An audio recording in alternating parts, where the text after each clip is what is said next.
ఈరోజు పెద్దపప్పుడు మండల కేంద్రంలో సిపిఐ కార్యాలయంలో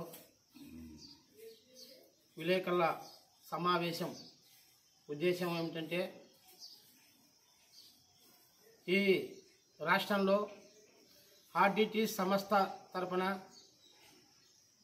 ఆర్డిటి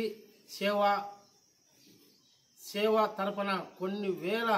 మంది మరి ఆర్డిటి నమ్ముకొని ఉద్యోగాలు అయితేనేమి మరి ఇతర దేశాల నుంచి కూడా ఫండ్స్ ఆ ఆర్డిటి తరపున మరి ఆ సేవ మానస దుర్బంధంతో కొన్ని వేల రూపాయలు కూడా పేద ప్రజలకు ఆర్థిక సహాయం కింద అయితేనేమి నిరుద్యోగాలు అయితేనేమి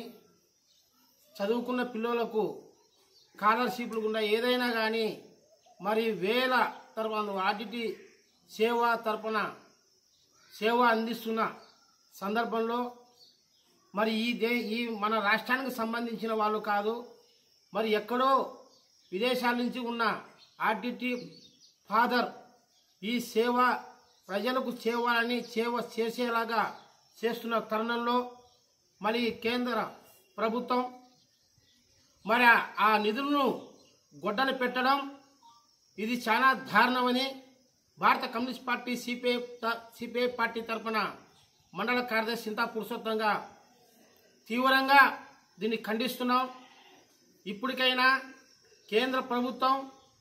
ఆర్డిటి సేవల రద్దును నిర్ణయం వెనక్కి తీసుకోవాలని భారత కమ్యూనిస్ట్ పార్టీగా మేము డిమాండ్ చేస్తున్నాం. ఎందుకంటే సేవా దృక్పథం ప్రకారంగా మరి ఆర్డిటి సంస్థను మళ్ళీ పునరాభితం చేయాలి. లేని పక్షంలో ఈ మోడీ చేసేదంతా ఈ రాష్ట్రాన్ని అతలకుతల చేయడమే ఒక భాగంలో మరి వేల సంపద ఉన్న అనేక సంస్థలను ఫ్యాక్టరీలను కూడా మరి ప్రైవేటీకరణం చేయాలనే ఉద్దేశంతోనే ఇలాంటి సేవ చేస్తున్న ఆర్డిటి సంస్థ కూడా మళ్ళీ గొడ్డలు పెట్టడం ఇది చాలా దుర్మార్గమైన చర్య అని ఇప్పటికైనా మోడీని ఈ నిర్ణయం వెనక్కి మార్చుకోకపోతే జిల్లా వ్యాప్తం పైన కాదు రాష్ట్ర వ్యాప్తం పైన భారత కమ్యూనిస్ట్ పార్టీ తరఫున మరి తీవ్రమైన పరిణామం మరి ఎదురుపడతామనేది కూడా మోడీకి హెచ్చరిస్తున్నాం. తక్షణమే నిర్ణయం మార్చుకోవాలని భారత కమ్యూనిస్ట్ పార్టీ తరఫున మేము ఒకటే డిమాండ్ చేస్తున్నాం. నాకు ఇచ్చిన అవకాశం అందరికీ నమస్కారం తెలియజేసుకుంటున్నాను.